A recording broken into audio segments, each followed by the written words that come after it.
And Dominique, thank you so much for your for jumping in, and Daniel, to you as well. I'm pretty sure most of the people are familiar with who I am on the call, but Brett Zimmerman started this 10 years ago, and this is actually our 10th year of doing the festival, the Boulder Burgundy Festival.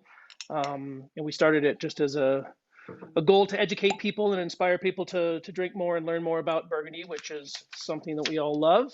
It's definitely something that we have enjoyed. This has been certainly the most challenging year of planning the event, but it is what it is, and I'm really, really happy to have you all with us. I do want to just quickly thank a few of our sponsors, because especially in a year where we're not able to sell any tickets, this is it's been really, really instrumental to have some of our community support and the support of Coravin, which is our title sponsor, to help with some of the money that we provide to charity following our event. So Berg Hill, Greenleaf, and Rashidi is a law firm in town here. George Berg and Kathleen Alt have been awesome and partners since the beginning. Walters and Hogsett Fine Jewelers, Mark Vireg and his team are great and have also been with us for many years. We have a new partner this year, Liv Sotheby's International Realty with Christina Davies. Stelvio Selections and Grand Cru in New York. We were certainly fortunate to get the wines from you guys, and having a nice allocation of that made available to us allows us to sell some of the wine to people. So thank you for that. I think we do have our title sponsor, Mr. Greg Lambrecht from Coravin on with us. And Brett, sorry, I'm a little bit late. Hello, everyone. No, it's nice to see you. Great to see you too. Beautiful background. Yeah, and this is such a perfect year to have Coravin as our sponsor for people that would like to enjoy some of these things at home and don't need to, if you want one full bottle, by all means go for it. But having a chance to taste 4, 5, 6 different wines and use the Coravin preservation system really, really helps. So thank you for your support and being involved here today. So, and then next, certainly need to introduce Daniel Jonas. We would not be having this phone call without him. Certainly represents the some of the greatest wines coming out of Burgundy with Daniel Jonas selections, responsible for the La Palais. And for those of you, if you have not been to La Palais, it is certainly the mecca for anybody who loves Burgundy to go and attend and participate in the week of events that Daniel puts together. It's truly remarkable. Now Fête de Champagne in a Rhone project as well. The wine director for the Dynex Group with Daniel Boulou restaurants for many, many years. Unbelievable, outstanding wine programs. Truly remarkable to have you with us, Daniel. I really appreciate it.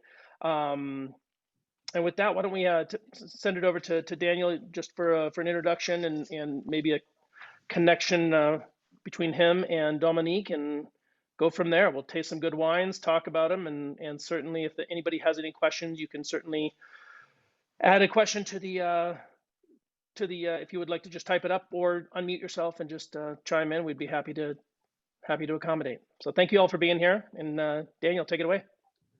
Thank you, Brett. Thank you so much. This bottle behind me is something maybe I'll drink later, but we're not going to drink it today. Montréal 1982 from Domaine Comtes Lafon.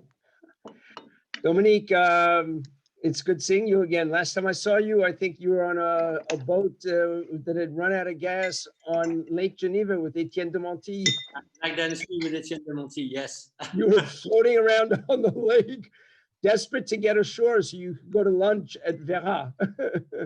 Wow, we had a nice dinner. Well, I'm glad you made it, and it's good to see you again. And Greg, nice to see you. Always good to see you. Yeah, I'm back in your city, my friend. I'm in New York. Oh, okay. All right. Well, maybe we can get together, although I'm going to be out of town this week. So anyhow, I wish you really made bottles that big. That'd be great. Yeah, it'd be fun.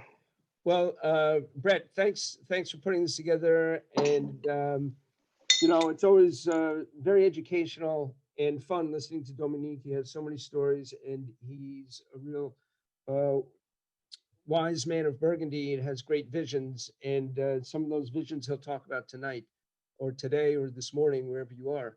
And I'm really glad that you've chosen these wines to talk about. It's very easy to taste and talk about the great wines of Comtes Lafon, the Montrachet that I'm about to open behind me, but some of the great Meursault, but you've chosen some of the lesser known appellations also. And I think it's super important, especially today, to talk about those appellations. And I think we should let Dominique talk about what inspired him to start the Dominque Lafon label and to embrace the appellations that that you're offering and that we're going to be tasting. So, Okay, I can make it short. I can make it 4 hours. Anyway. Well, my lunch will be ready. Danielle's cooking for me, so I have to leave in an hour. Okay. As long as I'm drinking your wine, I'm happy. I'll work on that. Well, Dominque Lafon started, the first vintage was 2008. And for me, it was, the most important is that for me, it was time to have a business which was my own. For you to understand, I'm a shareholder at Comtes Lafon. I'm a shareholder at Héritier Comtes Lafon. So it's all family owned, which is fun, and it makes it beautiful and nice, and there's great history. But I needed a new project, and it's like maybe also, you know, I started a new Macon in when I turned 40. And when I turned 50, I started Dominque Lafon. Maybe I need a new project in my life also. It's part of who I am, I think. So it was also to experience new things. And I started very small. I started having just a small part of Puligny-Changuin, which is 0.25 hectare. And I also had a small piece of Meursault, a third of an hectare of Meursault. So there was not much to go. Very quickly, so in 2008, I've been offered like last minute to take over a superb vineyard in Volnay with a third of an hectare of Volnay Nuret Premier Cru, and the remaining 0.75 hectare of Volnay Village. Great situation, owned by the Hermes family, so it's also great to deal with those guys who are bottles to drink these wines. I pay the least with bottles of wine. I added then, you know, I tried to upgrade a little bit and have a better appellation because I started so small. I got a chance to lease almost half an hectare of Meursault Narvaux, so it's an amazing site in Meursault, and also it's part of the village which I never met working at Comtes Lafon. It's new places for me, which are higher in the hill, so they go a different way. I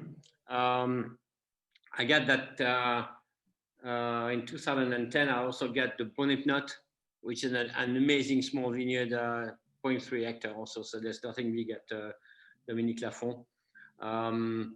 It's which I really enjoy the wines I've been making out of that vineyard, and it was for me the first step I could put into Beaune, which always interested me. So you know, it began gradually. In 2011, I had a chance to buy 1.8 hectare of Bourgogne Blanc. So this is when we go to what you would call lesser appellation, and it's just great vineyards. Also a first for me to deal with Bourgogne Blanc. Around Meursault, so 2 pieces of vineyard, one in Meursault next to the Meursault, next to the Limousin, called Grande Couture, and the other part in Puligny-Montrachet. It's right under the Rochot, for those who know, called Femelot. And so it's pretty big. I mean, 1.8 hectare of Bourgogne Blanc makes, you know, you go close to 12,000, 13,000 bottles a year when you have no frost or no hail. So it's a nice bottling now. And the last thing which happened to me, which was kind of crazy, I have lots of friends, vignerons and people like this. And in 2018, I was sitting outside the Chateau de Bligny Cuverie, where I make the Dominque Lafon wines. And I met with a very good friend, and we just chat. How are you? How it's going? And he looked at me like this and said, well, I just have one problem. I have 15 hectoliters of Aligoté, which I need to sell. I don't know what to do with it. And the guy has been organic for 20 years. So I said, Pascal, I take it. So, and it was also for me like a new thing, getting into working aligoté. So I've been doing now, I have 3 vintages of aligoté because I had the 2020, I had the 19, which I'm ready to be part on, and then my first trial was 2018. I think it's always interesting to go in different places and to look for new things because you learn from those different experiences, and it feeds the like traditional historical domain. Can I say something, Dominique? There's one thing I always like to point out when I talk about your label, Dominque Lafon. It's at one point people were saying, "Oh, that's his négociant label," and I would say, "No, no, no, no. You have to understand that." And just from hearing you speak right now, you talk about how you have these vineyards, you manage these vineyards. Some of them you own, some of you have long-term leases with. But this is different from the traditional thought of what a négociant is, where they buy grapes or they buy juice and so on and make a blend from everywhere. That's not the case. This is Dominique Lafon, managing the vineyard and the production of the wine, the bottling from beginning to end. And I think it's important for people to know that. Actually, Daniel, even the vineyards are actually run by the Comtes Lafon team. So the work is exactly the same at Dominque Lafon and Comtes Lafon for the vineyards. We're not certified. We're certified organic at Comtes Lafon. I just haven't done the paper for Dominque Lafon, but I could, you know, it's because it's the same work. Yeah, very important to point out. Mm-hmm. And I also wanted to, you know, as I said earlier about these lesser known appellations, when you started in Mâcon in 1999, there were already some well-known producers in Mâcon, but there was nobody with the sort of the headline notoriety, such as a great famous estate in Burgundy to take on vineyards in the Mâconnais, because Mâcon in the United States was known as a fairly mass-produced, easy drinking, inexpensive white wine. Never really known, except for a few producers, Madame Ferrier and Olivier Merlin, there are a few producers you could name who were recognized for the quality. But when you went down there, I think you attracted a lot of attention, and your intention was not to make inexpensive, cheap wine, but to make good quality wine representative of the area. And you're doing that in Beaune. You have never said this to me, but I've always seen your presence in Beaune to have a similar effect, where Beaune in the United States never had the big respect, maybe because the image of the big négociant wasn't as great as a small domain. But for you to take on Beaune and make the quality wine you're making, I think is a very important statement for the village and the vineyards of Beaune. So. Yeah. With I think for Beaune, there's a few great fighters. I would name David Croix also, who is very talented and makes beautiful wines. So, you know, if you talk about Beaune, for sure, this village needs to be talked about. It's a very interesting place, and in terms of site and vineyards, with a bit of complexity, because there are lots of premier crus. And actually, there's almost 3 hills in Beaune. So, you know, there's so many nuances in style, which makes it very interesting. And you see how it's carved. You see the map now, and there's exactly 3 hills. It ends up next to Pommard, and north it's next to Savigny-les-Beaunes. And there's a combe in the middle. There's a big one, and there's a small one. There's this one south in between Beaune and Pommard, which brings a lot of cool air, and then there's a small one which goes to Boulder, which is it's beautiful small tracks you can do. I see that. So it's very interesting, and a lot of the bones are fairly elegant and smooth. To me, they're like serious Savigny in a way. They have. I love Savigny for the freshness of fruit and how drinkable it is. But in Beaune, you most of the time you get that, and you get with more depth, more length, something more serious about it. And there's one on the map. If you could show the map again, the Beaune Champimont. Dr. Laval, in his classification of the vineyards of Burgundy in 1855, the Beaune Champimont was classified, correct me if I'm wrong, Dominique, but I think it was a tête de cuvée. It could be. I don't know. I Yeah. should check. It was. And several others as well. Very, very high. Grève. Grève, And Grève, yeah. Well, Grève is to me remains the best Premier Cru in Beaune. Well, maybe next to the Bresson is very interesting. Also, the soil over there is just very special. It's a small gravels of chalk of calcium. It's quite light, and the Beaune Grève, they at the same time have that elegance and that serious finish, which brings the wine great potential for aging. Yes, Great. this is the Grève. This is we do a lot of walks. I live in Beaune, so that's me in the Grève, and you can see the color of the soil. It's the bottom part of the Grève. I like your shirt. Yeah, you also. can really see the soil, which is interesting. It's yeah, see how it is. It's very, very special. You don't get that anywhere.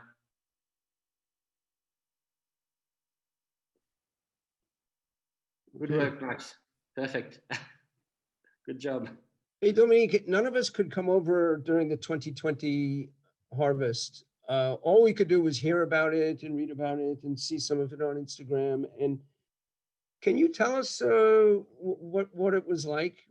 I mean, Yeah. very strange with COVID and behavior, but just talking about the vintage for the wine. Tell us about it. Okay. Before I do that, I would like to add something. Usually at this time of year, we have crowds coming to visit. Like I do 2, sometimes 3 visits a day. So it's could be 6 hours of my time a day. And sometimes we go crazy that we have so many visits we don't know how to do, and we don't see anyone at the moment. And I'd love so much that you could come and visit and taste with me. We miss those time with people we know very well, who know the cellar very well, who could also give us, like, they know the wines, they know what we do, so you can have a feel for what you've done.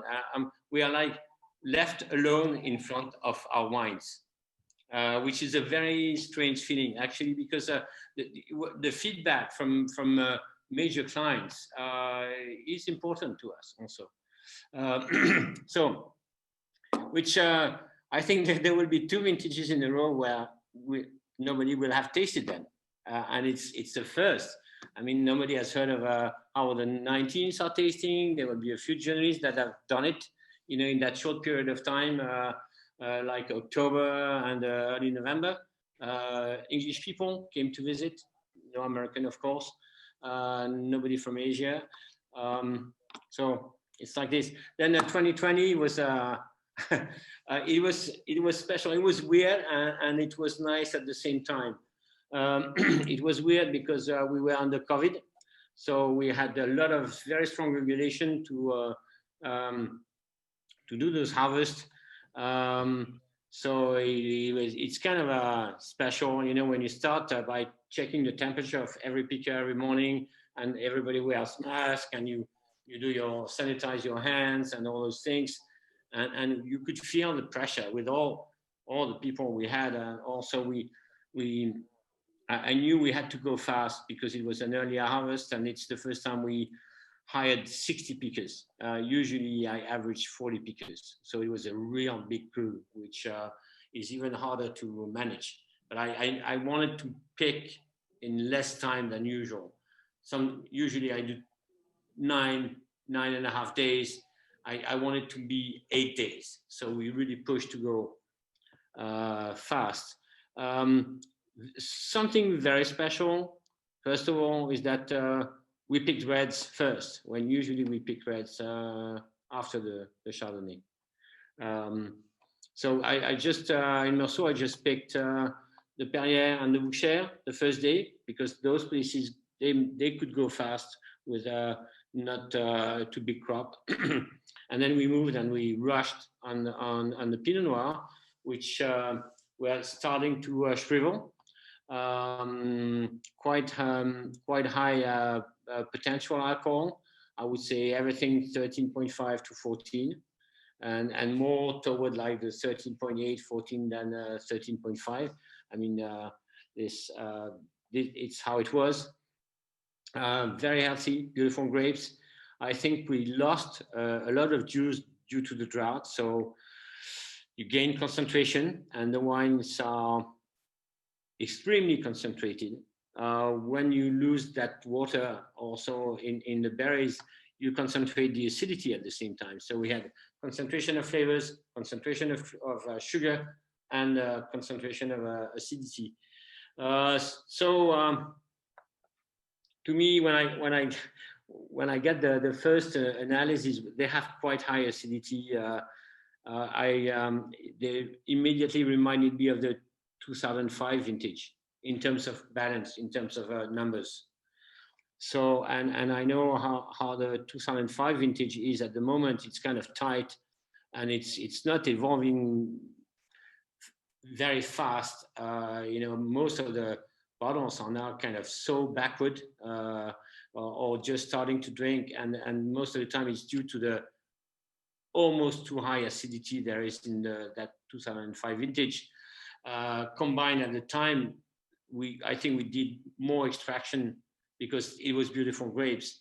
So learning from that, I decided to do much less extraction than I did in 2005. So we first year, we haven't done any pigeage, just pumping over.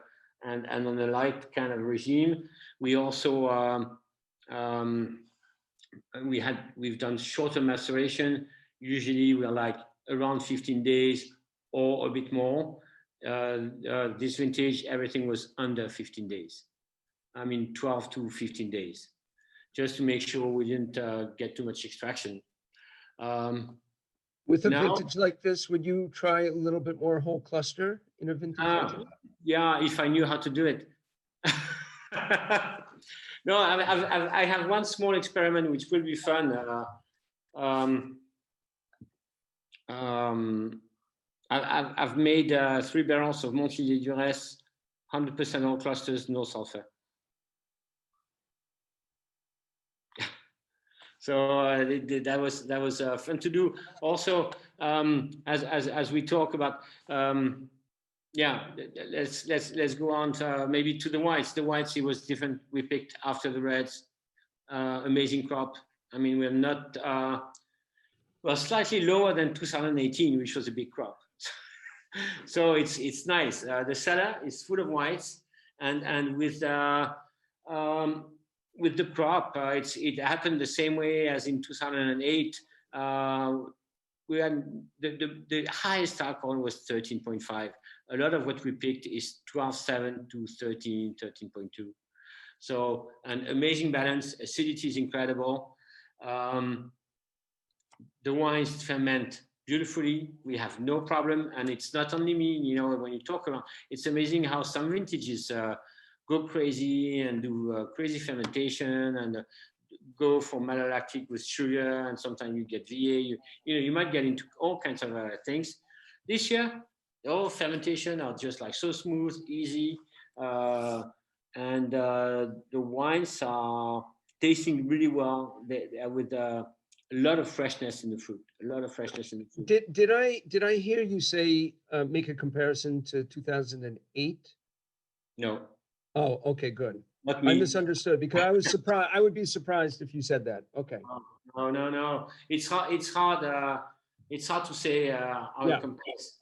I would like to add before we move on to something else about harvest. All the mean things with the heat, with the harvest in August, the rush, and the COVID. What was really, really exciting, it was the first year we had the full team. And I mean, I worked with Léa, my daughter, who was here the year before already, but I also worked with Pierre Lafon, my nephew. So now both of them are supposed to take over the domain within a couple of years, and it's the first vintage we've done harvest, the three of us together, and that was a lot of fun and really great energy to have young kids. Well, not young kids; they're 30 years old with me, around me, and those kind of decision of doing that monthly without sulfur was like it's something like let's play around, let's do something fun. Fantastic. Well, Brett, I'm That's sure you awesome. have some questions. Yeah, I wanted to just say, the style of the two wines, the Dominque Lafon versus the Comtes Lafon, in a vintage like 2020. Do you find that the Dominque Lafon wines find a little bit it's easier just to have that freshness based on higher elevation parcels and some of the, or is it more of a stylistic thing that you're doing to create a little bit more freshness and brightness in those wines? Okay, it's an immense question, and it's interesting because I did a tasting with we and Kelly on Wednesday, and I showed both Dominique Lafon and Comtes Lafon together, the line of the 19th, and we started talking, and we tasted the reds, and he said, "Oh, are you doing anything different?" I said, "No, I don't understand, but each year." Every year the wines are different. For the reds, I really it's close. I mean, a tank that ferments, they don't always go exactly the same, but it's the same thinking, the same things I'm looking for. So I think the major difference is that it's made in a different place, and the ambience is different, and so it has to do with where it ferments and then where it's aged. Because we are very, very close, and the styles are different. I have slightly darker color in my 19 at Dominique Lafon, and slightly lighter color at Comtes Lafon. Sometimes it's reverse. Sometimes there's a bit more power in my wines for the reds, and more elegance at Comtes Lafon, and sometimes it's reverse. So it's I don't have a clue on that. But I think it's just interesting to feel that if you don't make the wine at the same place, it will not go exactly the same way. But are you doing anything different with the white wines? Okay, for the white wines, I think it is slightly there would be more differences. And the first one, which is a good one, is that aside from the Bourgogne Blanc, my Meursault are Meursault from the upper part of the hill. When most of what I deal with at Comtes Lafon is like the Premier Cru, low on the hill, or Village wine, which are next to the Premier Cru. So the vineyards at Comtes Lafon tend to ripen earlier and to maybe have slightly more alcohol in a natural way compared to my Meursault, which is Petite Montagne and the Narvaux. I think the winemaking is as close as possible, but then there's always different stories because they're not in the same places. But it's I work the same way. The major difference is that the Dominique Lafon are racked in summer before harvest, and what's happening, Daniel? Oh la la. There's Daniel Boulou here. Very good. So, the Dominique Lafon wines are racked in tank before harvest. So they do a year in barrel, and then they do 6 months in tanks on their lees. So, which maybe brings more tension, more freshness. I'm really, it's really something I think about a lot because it's really interesting to have this experience of winemaking at Dominique Lafon, which now I use actually on a couple wines at Comtes Lafon when I feel it should go like this, and it's really something that interests me at the moment to see how the wines react and how they go, and I had the feeling you when you work like this, like at Dominique Lafon, you get wines which are more direct, straight like this. I think the long aging in nice cellars builds complexity in a wine. But at the same time, as you create complexity, you lose part of that tension, reduction, gueule, things, flavors, which you get in a wine which is bottled earlier and so on. So I'm still, I think it's really interesting to compare and to be into it inside, like I am. And sometimes I bring the samples from one cellar to another, and I'm doing those comparisons. It's true that it's two different directions. They're beautiful. I'm now onto the 17 Clos de la Baronne, just as a difference in the just tasting the difference in the 17 and 18 vintage is quite distinct. Yeah. Greg, what do you have any comments in there? I know you're tasting a few of the wines there. First of all, I'm extremely happy doing the same thing. The 17 is just, sort of rocking my world. It's spectacular. I don't have the 18 with me here. I wish I did. I have the 18 Dominque Lafon Baronne, and also a striking wine. You can see that sort of very clean, very direct. But I have to say, I mean, the fact that you're making them in the same way with the same team is coming through in the wine, for sure. The similarities are much greater than the differences between these two really wonderful wines, which just makes the Dominque Lafon insane value, right? Is the way that it's stressed. Because I mean, I feel like I'm drinking the Comtes Lafon in the Dominque Lafon. You can taste it. It's just all the connections and all those beautiful notes are coming straight through. So so congratulations. I mean, I think it's spectacular what you've done, and I love that you now have more ways of experimenting because you've increased the plots of land that you're managing, as well as your opportunity to experiment with different winemaking styles. I'm so looking forward to the whole cluster, no sulfur. I mean, I've got to get myself on the list for that when it's available. But these are great. I mean, side by side comparison, these are two stunning wines, and both of them make you happy. Thank you so much.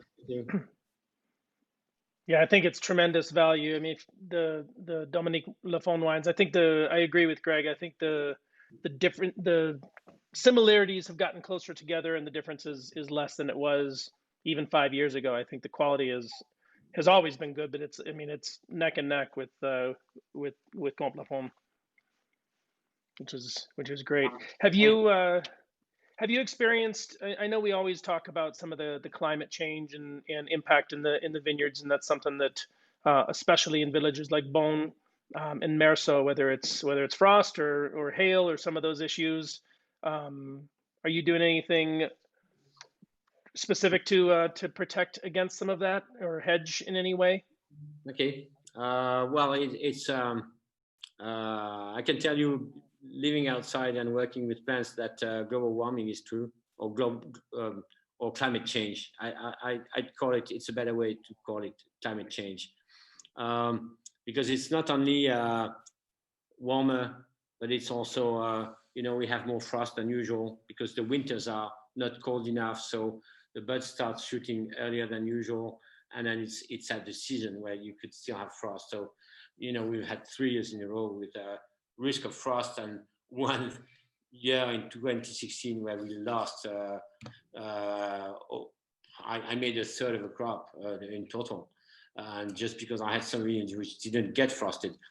We have more storms, and we have bigger storms. We have stronger storms than usual. We have more hail, and usually in the past, hail would hit like maybe half Volnay.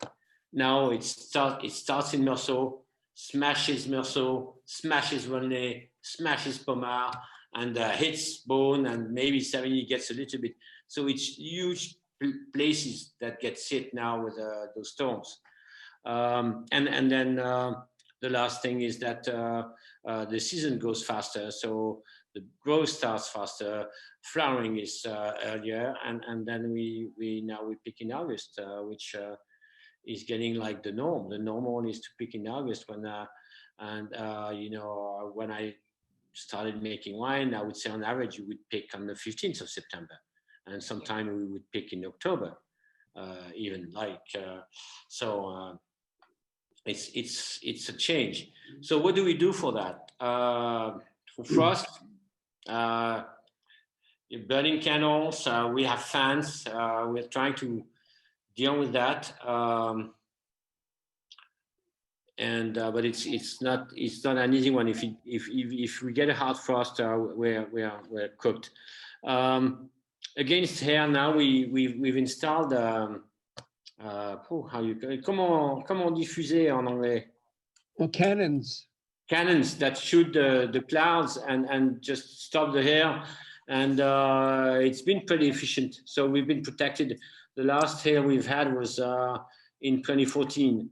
So and ever since we've had risk of hail, which we didn't get hit. So it looks efficient. And for that, the fact that we pick in August, I think there's a reflection now on many things, which has to do cultural things. And for me, one of the ideas is first of all to start and use different rootstock, which start later, are late growing rootstock. And you can make a difference with the rootstock. You may have a week difference, so it's important, which could be better for frost in the spring and also to get later ripening. I planted one which is called 41B, which was not used a lot in the Côte d'Or, in a new plantation in the Perrières 5 years ago. So we're really experimenting on that now, and we are not frightened to use those rootstock, which nobody would have used in the past, because you have to remember that Burgundy was always at the limit of ripening. So all the work which has been done historically in Burgundy was to select rootstock and vines that ripens early. I mean, the clonal selection has been done this way also. So we have to rethink all that. And the same if you talk about the clones. We have to find, and we have plenty of old vines still. We have to check on the vines that ripen later, and we have to start using them. It's part of that. I've always edged higher myself, and I think it brings a shadow. I hate pulling leaves. I think it's a disaster, and I think nowadays with the heat wave we have, it doesn't make sense. And we still have a lot of things to do concerning the soil and all that, and how we feed the soil. We have, but there's a really a lot of young people experimenting and working and all that, and I follow all those new things happening very closely. I think the chance we have is that as we were in a place where it was slightly hard to grow vines 30 years ago, we are now most of the time in a situation where it ripens every year, so the wines are good. We need a bit of skill to be able to pick in August and find the balance. I think we've had a good training, since 2003. We've learned, we've done a lot of vintages like this, and we are more and more confident on picking dates and choosing the right timing, and so we're also, we have to deal with those conditions too, and I think we're learning on how to deal with it. Yeah, it's obviously not going away. It's making changes all over the place. So, and then one other question I had just with regard to selling wine around the globe. I mean, we're starting to see the impact of what's going on with restaurant closures and not being able to sell wines in those places, and that seems like a big challenge as well. Is there anything that you guys as producers are doing to try to figure out a situation for the next couple of years? Well, it's kind of hard to figure out what's going to happen next week at the moment. With the COVID and all those things, it's very strange. Globally, we've had a good year for both Héritier Comtes Lafon and Comtes Lafon. We shipped all what we needed to ship. We've had good shipments to the US, but it doesn't mean they're sold. I mean, they're now on the market, which was even slightly harder to do with also with the tariffs altogether. And Asia export has been very good. Both domains, on the other hand, are doing 40% of their business in France, and we deal a lot with the best restaurants in Paris and in the big cities. But our market in Paris is very important. Paris is dead, and all those great restaurants they're our friends. So we have an agent here who sells the wine, and of course. We felt, and I think it's the same in your country, that even through COVID and being closed in your house, people drank almost the same amount as normal. So, but back home, so the only way you had to figure out how to get to those guys who couldn't drink the wines in restaurants, but we're still drinking wine. So it's through retail shops, it's through your computer. And things like this, and actually at the moment we've grouped with 20 other growers, and we're going to launch a direct sales website, which will start next year. So it will be you'll be able to order in France to start with wines direct from the domain, which will be shipped direct to your place. This is one of the programs we have for next year. And also what is interesting is that we've seen, the time with no confinement, the restaurant in France had so much business. I mean, all the people I talked to, they said it was crazy. They were full lunch, dinners. They opened 7 on 7, and they've had incredible business. So we know that as soon as that COVID story will be gone, it will start again just like crazy as usual. And I hope that so much, because the restaurant is a very important part of what we do. We love we love the chef, we love the restaurants. We are very happy to have our wines on good wine list. I think it's the best place you can be to have great wines. I mean, you have an expert in food, and he has, with an incredible cellar, there's no best place to have beautiful bottles of wine. So I really wish, and I think if we get through COVID, it's going to, well, actually in France, I know it's going to be, they'll be here, it will be stable, they'll start again. And what else? We don't hear you. Yeah. We're seeing the same thing at Coravin. Sales are up, even though restaurants have closed down a bunch. So we've seen the data from the United States as well, that wine consumption's up double digits, even if the restaurants are closed. So I think people are trying to still enjoy themselves, even during this isolation. I applaud you for going direct to consumer in France. I hope you do well. I mean, that's going to be a big change for Burgundy, and I think it's going to be welcome. And we all wish we carried French passports with an address in Paris, maybe. If you're in France, maybe you can get a delivery like this, huh? Yeah, we've got our headquarters in the Netherlands, so we're close. Greg, let's buy a house so we have a residence that we can send our wine to. We're in. Perfect. I'm with you. Awesome. No, Dominique, I share the same feeling. I think we have also seen in Colorado a similar uptick in certainly in the mountains, Vail, Aspen, Denver. People are hungry for that restaurant experience, and we all love the restaurants. And we're doing our best to sell as much of it at a retail level, but that's only sustainable for a certain amount of time. We got to make sure that we can have people enjoying these wines in restaurants as well. I think it's really, really important.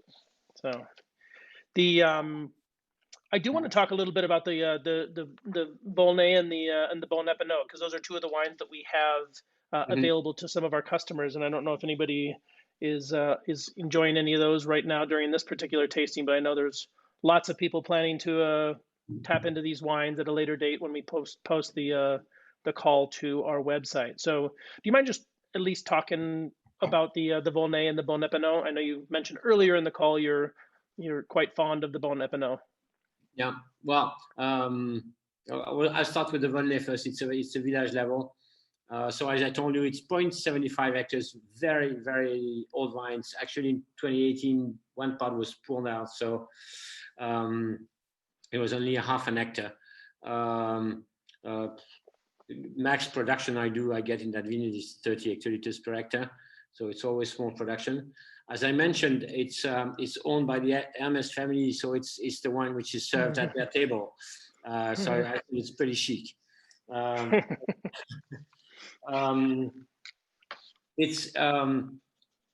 Well, you have to understand that we are lower on the hill in the Volnay, and when you're lower on the hill, when there's cold air, that's why it gets stuck. I mean, so those places are colder than the hillside or where the premier crus are.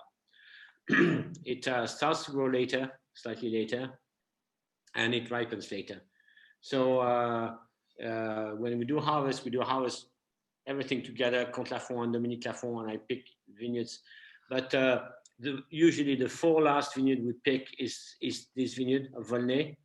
And then we finish at Comtes Lafon with the Monthélie, which is also a late ripening place. So I've always seen that Volnay having really red fruit, raspberry flavors, very fresh fruit. It's also, there's always a great tension in that wine, great acid tension. The first vintage I've made, and I learned very quickly, if you go through a slightly too strong extraction, you might get slightly edgy tannins. So I guess the 2008 was slightly like this. It's coming around nicely now. The 2009 is beautiful. I know I've tasted it recently, but I had to work on that, getting the tannins smoother, which I've built over time. It's a really, how can I say, straightforward type of fruit, red fruit, quite intense with tension. It's not a big chewy wine. Even if with the 18 vintage, the reds are kind of, they're bigger than usual. But I think it remains a wine which comes from a cool place, a colder place. There's anyway more structure. There's more structure and more depth in the Volnay than there is in the Bonnet Note. There's in a way much more elegance in the Bonnet Note. It's a more refined wine than the Volnay, which is stronger and more structured. Bonnet Note makes very silky wines, and if you compare with the Volnay, you don't have to worry about the extraction there. I always find that silky, beautiful, delicate tannins, refinement. It could be slightly warmer, riper in fruit than the Volnay because it ripens earlier. And I think you could drink the bone slightly earlier than the Volnay. I think the Volnay needs a little bit more aging for my taste. Got it.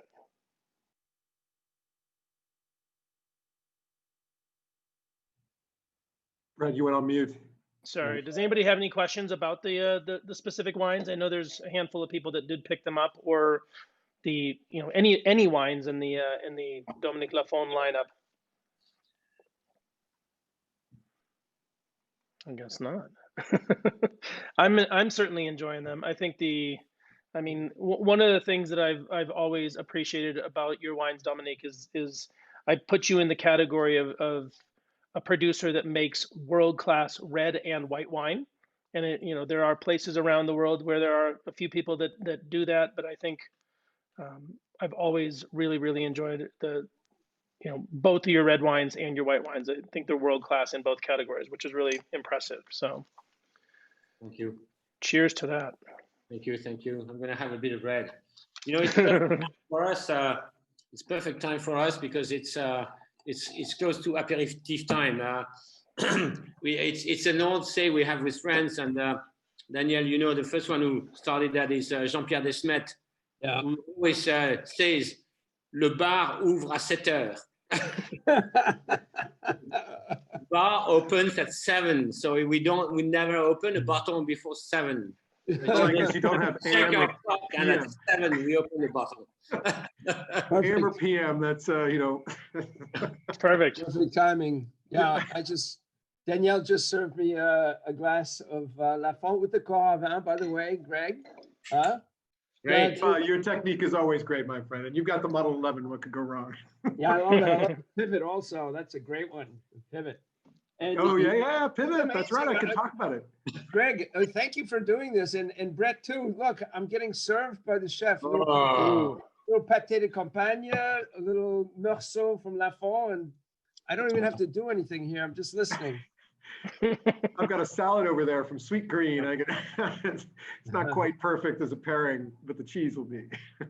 Yeah. I would like to say a word about the Coravin because actually, you know, yeah, maybe a lot of people think it's just for private people, but as professional, we use it a lot too.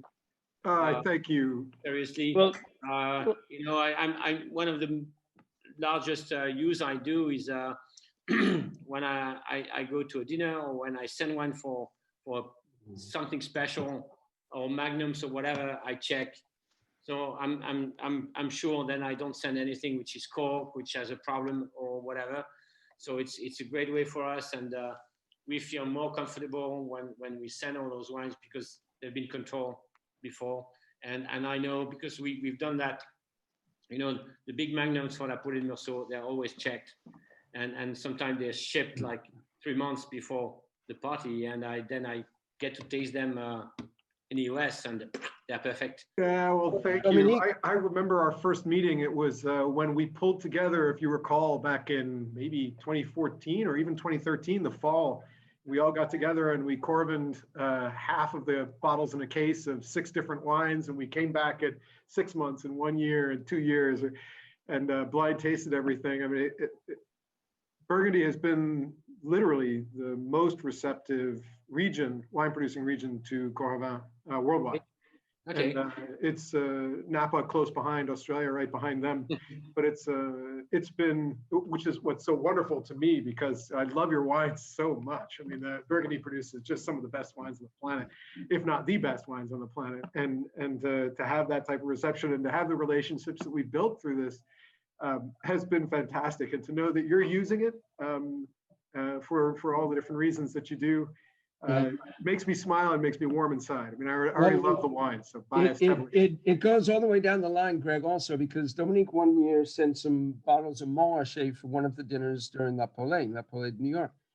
And fortunately, he checked them ahead of time. But, you know, it's for his well-being and his comfort, but also for me, too, because if I'm going to open a bottle of Montrachet for a certain number of guests, and all of a sudden one is corked, I have that much less wine for the guests. So they're verified ahead of time, and they were all good. So yeah, it's an amazing tool. And Greg, I don't know if you recall, our first introduction was actually when I was working on Daniel's sommelier team at one of the La Poule events in New York, and you were in the crowd, and I believe I was serving wine to you as a guest. Yeah. So that's the full connection there. Yeah, I mean, it's not a small world of people who love Burgundy, and now we all have to fiercely compete over these fantastically wonderful wines that are made in such a small region. I mean, you look at the vineyards that you manage, Monsieur Lafon. I mean, they're tiny, and we're lucky to be able to get bottles of these, you know, in our cities, in Boston or in New York. And the people that love them all gather at events like yours, Brett, and of course La Poule in New York, which is an event that has literally changed my life. So you know, it's this gathering of people that produce the best wines in the world and the people that love the best wines in the world. And to know that Coravin is being used to check those bottles, I love it when the bottles show up and there's just a little bit missing, and everyone in the beginning said, "Your ullage is terrible. What's wrong with you?" But I think everybody's gotten comfortable with it, and it just opens up access to. I find I drink much more of your wine as a result of Coravin, because I'm not frightened of taking a glass, and then there's this excuse the next week. I was like, wow, that was really good. I should do that again. And then all of a sudden it's gone. Yeah. Well, Dominique, you can You have a brand new Coravin unit coming your direction. It's being sent to the domain, and that is courtesy of the of Greg's team there at Coravin as a part of being included today in your time. It's the very least we could do to thank you. I appreciate it. Thank you. Thank you. Yeah, absolutely. I'll use it, as you know. No problem. Dominique, I love your 2012s. I think tonight I'm going to drink a Meursault. What should I have? Perrier? That Perrier is great. I've had it 2 weeks ago. I love the Perrier. Tonight, we'll see what happens with the rest of the election, but we don't want to get political with everybody right now. No. Perrier is great. Yeah. I had it recently. Yeah. You know, they're turning 8 years old, so they're like getting to the right time, the right age. Yeah, my wife Sally keeps asking, when are we going to drink a bottle of Meursault Perrier from Dominique? I said, okay. Sally is a good support for me, huh? It's a special wine for sure. Okay. Wonderful. Does anybody have any questions before we sign off? Or I know Daniel's looking to complete the lunch experience here that's coming your direction. It looks pretty amazing. Daniel's cooking. He's cooking for me today, so lucky day. I'm very jealous. I wish I were there. Well, thank you, Daniel. Thank you, Dominique. Thank you, Greg. Thank you, all of our sponsors. Thank you, all the people that are on the call today. Really appreciate you guys taking your time. We take a week break here and then we re-engage again next weekend, Friday and Saturday at 1 o'clock for 2 additional seminars. Of course, all of that information is available, including wines that we have available from the producers for purchase on the Boulder Burgundy Festival website. So if you want to, there's not tons of the wine, as you all know, but there are some bottles available. Certainly the 7 wines that we focused on today. And please let me know if you have any questions. Daniel, enjoy your lunch, and Dominique, good luck with the rest of the year, and thank you so much for your time. My pleasure. Merci, Dominique. It's a real pleasure. I hope I'll see all of you soon, huh? We can't wait to get to where you are. Trust us. Greg, Bye. thank you as well. Thank you, guys. Cheers, my friends. Take care, guys. Cheers. Absolutely. Mm. Okay, goodbye now. Good stuff. Man, that Meursault is so beautiful.